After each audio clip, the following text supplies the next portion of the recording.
Hello and welcome to the next installment of Three to Get Ready for our concert this Saturday, September 12th. I'm joined today by our illustrious percussion section, who are going to be very busy on Saturday night. As with the other segments, I have 3 questions. This time I'm going to have 1 question for each of our musicians, and they will give us an answer in about a minute, more or less. And joining us today is Eric Huber, our timpanist, Evan, who is new to the section. Is that right, Evan? Yeah, just about a year, not quite a year ago today, okay. October of last year. Yeah. Great, great. And Dylan, welcome. We're glad to have you join us today too. So Eric, playing timpani for this very interesting version of common, right? Strings and percussion only. So how does your role here on the timpani compare to, say, a Mozart symphony or a romantic piece, something later in the repertoire? How would you kind of compare what you have to do for this one compared to the others? Yeah, that's a good question. There are some ways that this part is similar to music from those eras. And there are also some big differences that have a lot to deal with the technical capabilities of modern timpani. For a bit of background, tuning is a really important aspect of playing timpani. In the classical and in the Baroque eras, and even in part of the Romantic era, the timpanist would tune the drums by hand cranking the head to adjust the pitch.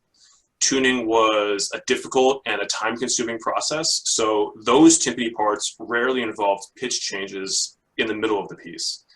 Today, we use pedal timpani, which were invented in the 19th century, and they allow us to use our feet to adjust the pitch more quickly while keeping our hands free to play the drums.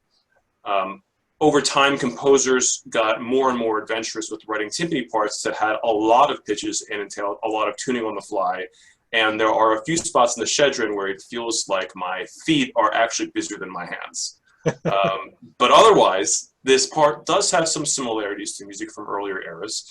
The timpani adds to the texture with rhythmic and harmonic support, just like it would in a lot of other pieces.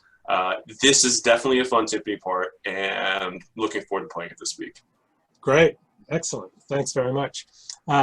Dylan, you have a bunch of different instruments to play for this. So why don't you tell us what those instruments are and just kind of what the challenges might be involved in doing this, and just what do you like most about playing this this kind of piece?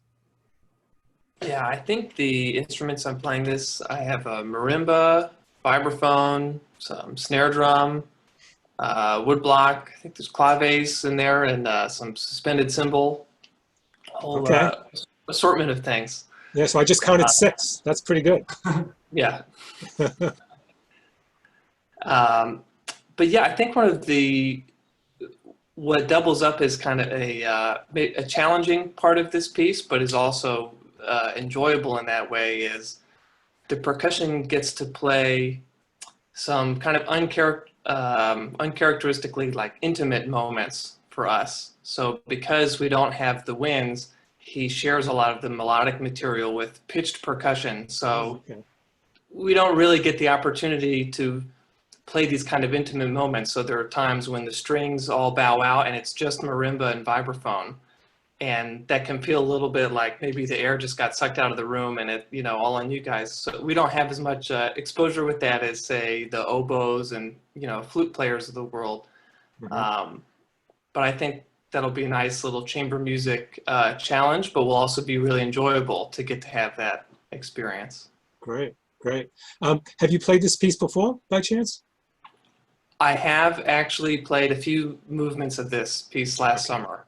Okay, all right, so you'll have some good preparation for that. Great, thanks. All right, Evan, last question. Just kind of like a global perspective on this piece. Schedrin decided to adapt common for strings and percussion. What was he thinking? What do you think he was up to? Why would somebody come up with this unusual approach, and what do you think he accomplishes? You know, kind of what is the achievement that he does with this piece?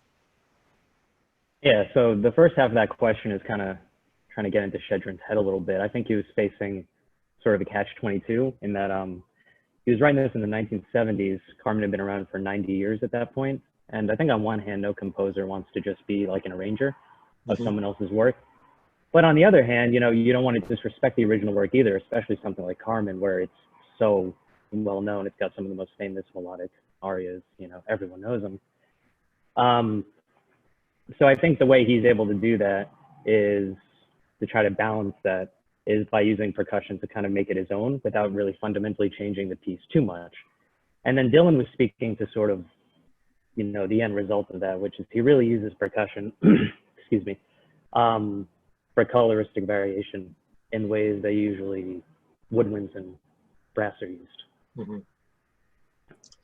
All right. Well, I think for anybody that hasn't heard this piece before, this is going to be quite an experience because it's really very different. I mean, in a way, it's interesting because it's one of the most familiar pieces, you know, in the repertoire, right? Carmen. But on the other hand, the arrangement of it with the percussion and the strings really makes it sound like its own piece. So I'm really looking forward to Saturday. I hope you all are too. And we can't wait to see you then. Guys, thanks very much and take care. All right. Great. Thanks, Dave. All right. Go on. Thank you. Thank you.